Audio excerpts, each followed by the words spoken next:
everyone, and welcome back to my channel.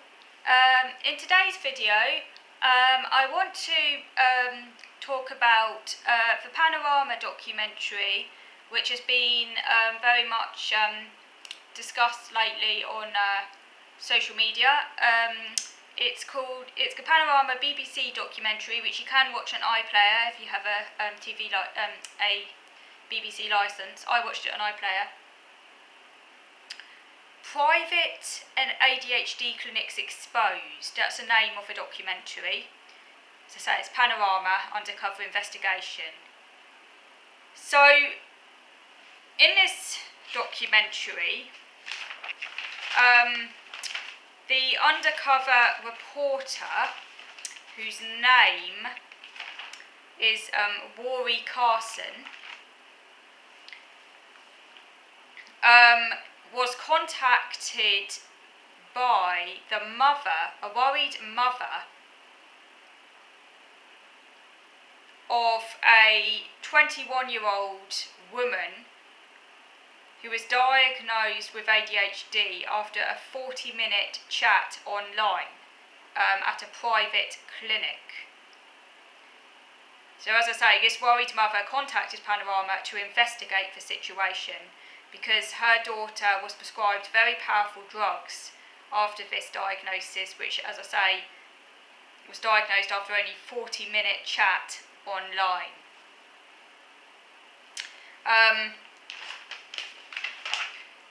And it cost her £695.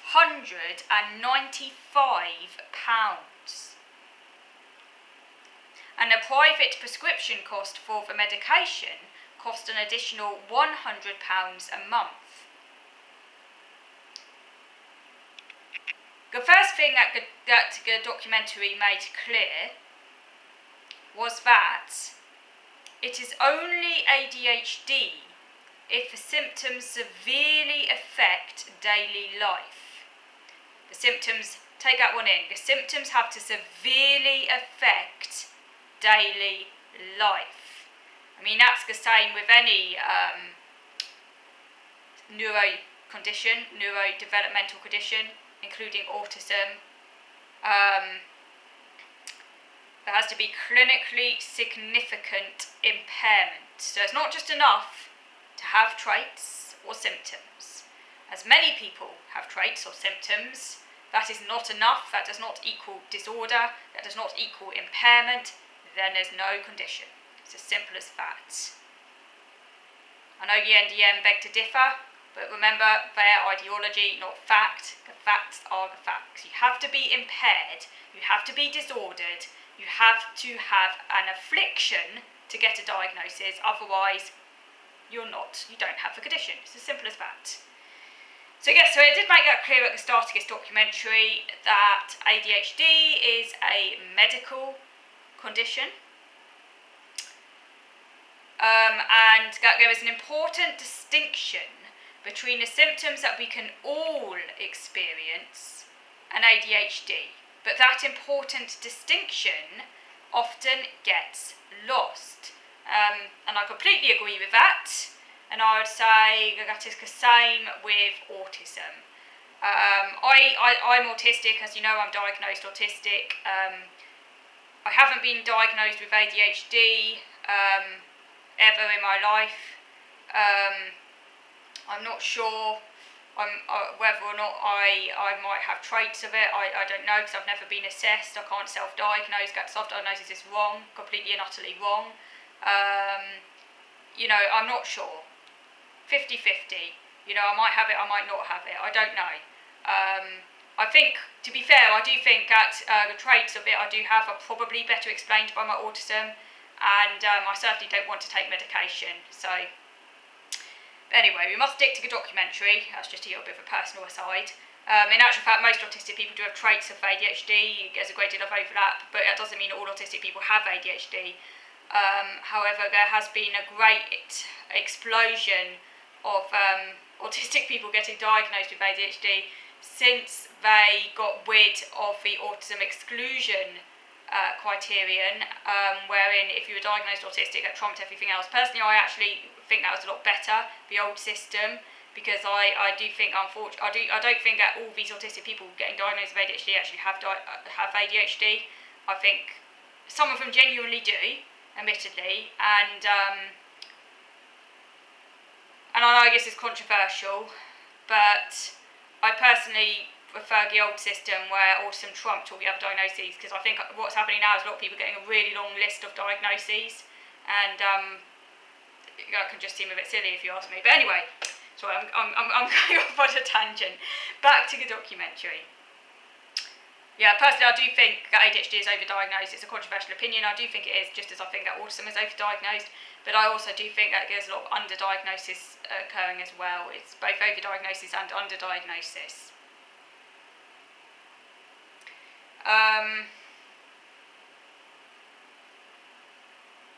Yeah, so anyway,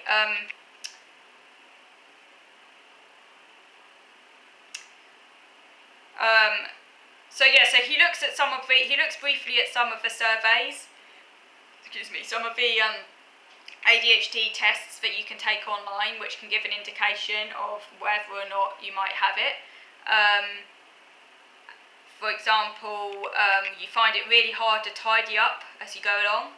Well, that's definitely true for me. God, things just dumped all over the place, but that might just be part of my autism. It probably is, to be fair. I have very bad executive dysfunction, but many autistic people do. It's a stereotype, but all autistic people are really neat and tidy, by the way. I'm a complete antithesis of that. So that was just one question in one of the online surveys that was mentioned. So yeah, he said that many are taking online surveys to see if they might have it. So he tries one. He takes one of the online surveys, and some further questions asked are: I find it difficult finishing a task or project. And he put he does sometimes find it difficult to finish a task or project. I find it difficult to sit still and often fidget or squirm. He put very often he can't sit still. And then the end result is that he was told his results are highly consistent with ADHD. So he then interviews Dr. Jackie Appleby, who is a GP, and she tells him that 20 times more people are coming now to be assessed for ADHD than 5 or 6 years ago. He then goes to see an NHS consultant psychiatrist who runs a specialist clinic.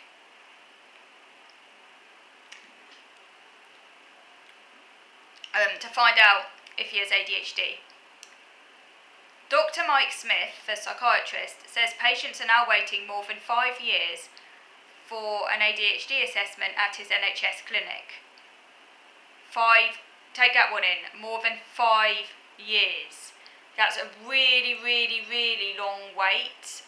So people might, think to hell with it. If they've got money, just going to go private, because that's a really, really, really long time to wait. There obviously urgently needs to be more funding to address this problem, because people shouldn't be waiting, regardless of whether or not they have ADHD or not. And of course, many of them will have ADHD, but equally many of them won't. But regardless, these people are going to be struggling, because even if they don't have ADHD, the fact is, they're going to have some difficulties, or they wouldn't be thinking along those lines. So whatever they have, they need to get a proper assessment, and there just needs to be more funding in the system. But that's another debate. Anyway, so this Dr. Mike Smith, who works on the NHS, says that he needs to get a broad picture of a person's psychiatric health. And by the way, he works for the Leeds and York Adult ADHD Service, and he also needs to get a full picture of a person's background. So he asks him some questions such as, how was it for you sitting through a class? And the journalist said that he'd always be moving his foot, that he's quite fidgety, his leg bounces up and down a bit, he's often twiddling, like maybe twiddling on his pen, or he might be doing a doodle.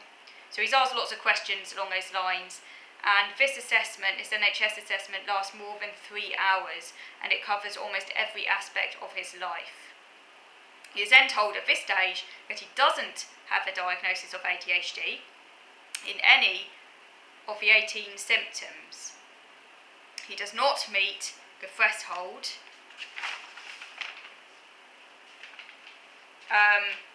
The assessment outlined that he has occasional problems, for example, where he might forget something, or he might feel a bit fidgety. But in order to meet the threshold for a condition, these need to be things that happen frequently and cause problems in the person's life.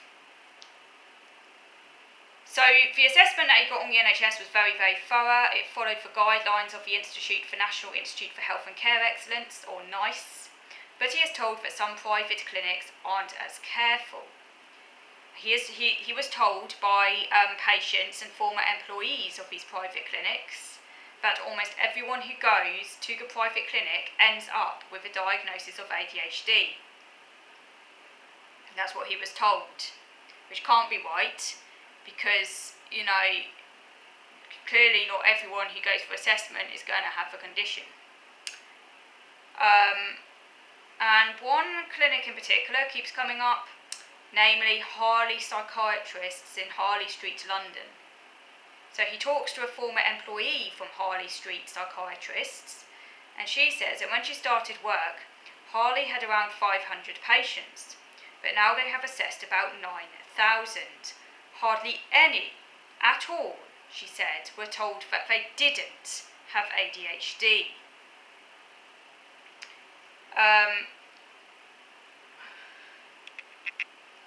He then talks to a former patient called Casey, who faced a 3-year wait to get an ADHD assessment on the NHS, so she borrowed £685 to pay Harley Psychiatrists instead, as she was diagnosed with ADHD after a 45-minute online assessment.